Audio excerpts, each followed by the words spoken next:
I understand that. Now I'm going to bring on Greg Ball to talk about what happened with him with CSL. So here it comes. How are you, Greg? Good, thanks, Matt. And yourself?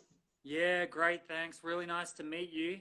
Heard a lot You about too. you from Charles, of course, and had to get you on here to have a chat. And we've got quite a few people here, nearly 300, which is beautiful just to have a listen. And I'll record this and put it up later on as well. I thought the best thing to do is to let you introduce yourself and let us know your story.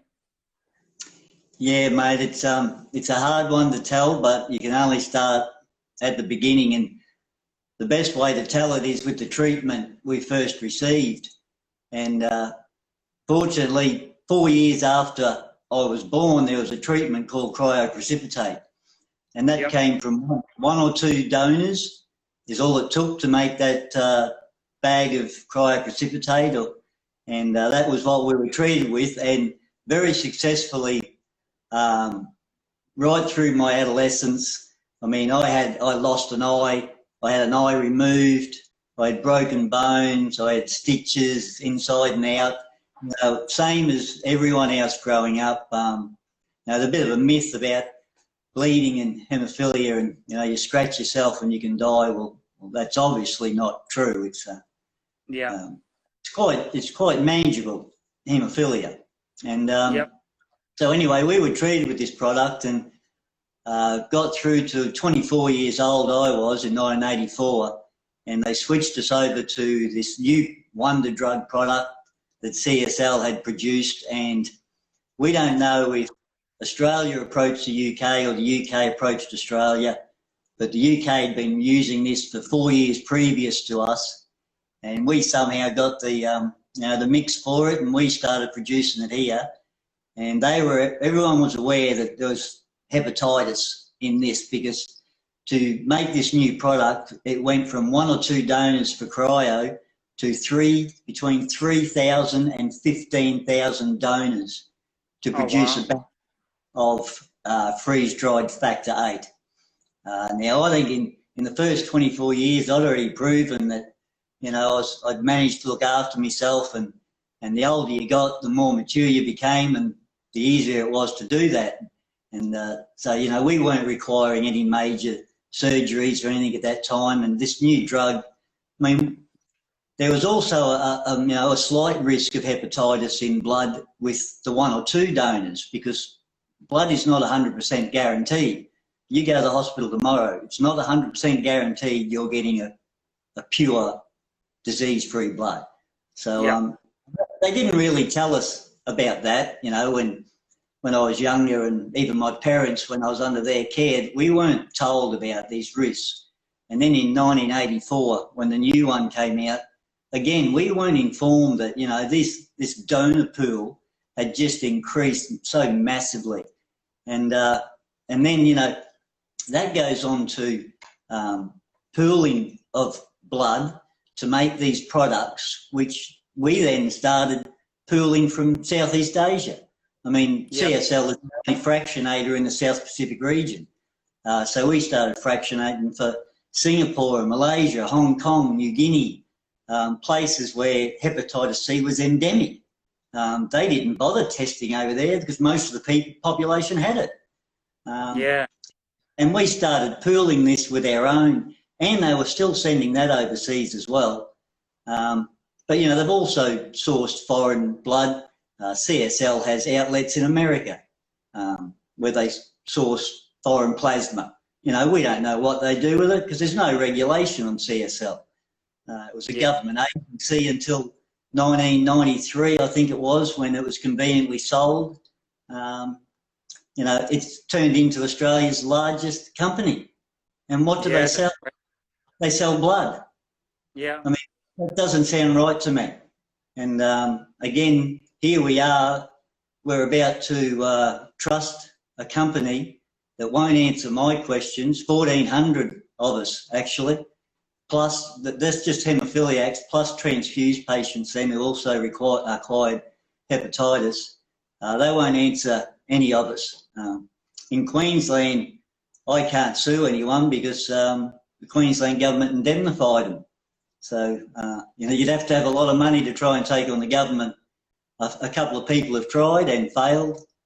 Our only hope is a royal commission. The United Kingdom has an infected blood inquiry going on at the moment. Starts up again on September. Yep. We want the same here in Australia to work out where this all started. And as I say, they are aware of this hepatitis in the blood. And it doesn't matter if it was called non-A, non-B or C. It doesn't matter. It was a hepatitis they are aware of since 1970. So what I need people to go to Infected Blood Australia, the website, and fill out the form, sign the Royal Commission, calling for a Royal Commission. And if we can get those signatures on, they can't ignore it anymore. I mean, this has gone on basically from the time I was 24. By the time I was 37, I was done. I was that sick, and that just went on. After that, they gave me a couple of doses of interferon to try and get rid of the disease. Well, interferon is the last thing you should be given to anyone with any liver problems whatsoever. Because that's going to cause cancer or something like that, isn't it? I've had cancer for the 3rd time now. That's a whole new story, Matt, which I hope we can talk about again. I've had a lot of success on my own without the assistance of the hospital with cannabis oil.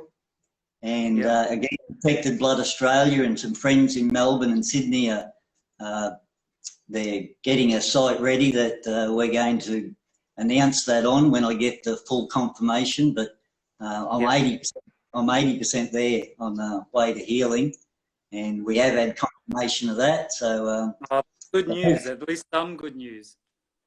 Yes, it is very good news. But even better if we can get these this petition signed, Matt, and appreciate your help in doing so, because we've tried for a long time. I mean, I've written so many letters to so many different prime ministers. This has gone on since Bob Hawke and Paul Keating. They were the first to cover this up. It's so corrupt. The cover-ups are so bad. Like, I'm a researcher and I couldn't find any information on it anywhere. Even the UK stuff was hard to find. And from what I've heard, since I've heard it from you guys, I've dug even deeper. And once I get into the 10th page of DuckDuckGo or one of those sites, I can find information and I can see all the newspapers and everything else. So what I've promised to Charles earlier and now to yourself is I'm not going to let this rest. We're going to put the links for this in after this video today. We'll put the links in our link tree, which means people can just swipe up and go straight to it. As well as that, I've got a lawyer that I'm trying to get on board with us to help you guys. If we need to do any kind of GoFundMes or whatever else, we're going to put it in front of the news as much as we possibly can. We've got some outlets that are happy to try and get this out there to the world, particularly right now where it's happening in the UK too. So we won't let you down. We're going to keep pushing this as hard as we can, because I think it's a story that needs to be told. So 1,400 people died from this tainted blood that we know of, but so many people have been so unwell throughout their lives. Look, there could be as little as 50 left. I'm not sure. Actually, they don't tell us the figures. If we have the figures, we can put it all together. They don't produce the figures anywhere in Australia of how many of us have died and why we've died. They're about to plant a tree in Queensland in remembrance of haemophiliac or the bleeding disorder, but they're not going to state how they died. We're not dying from a bleeding disorder. No, that's it. That's exactly right.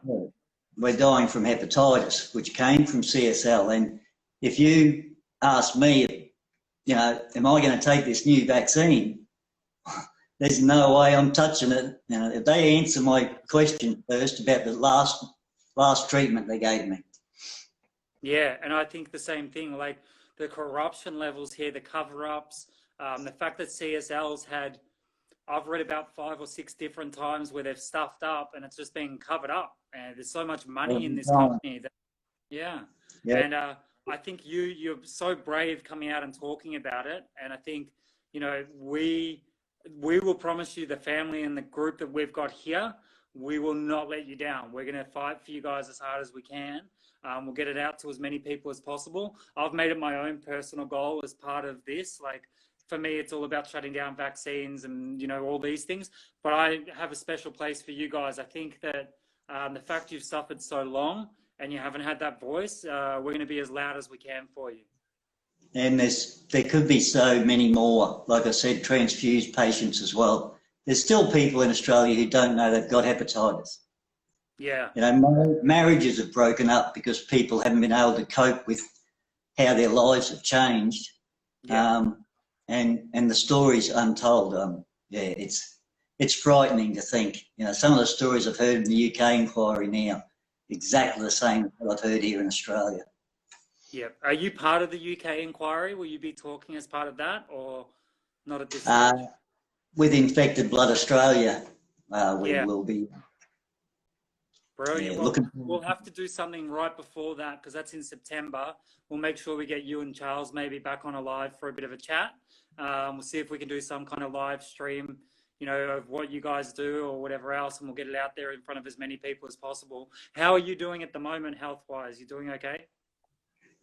Yeah, as I said, mate, now that I did start a couple of weeks of radiation treatment, and it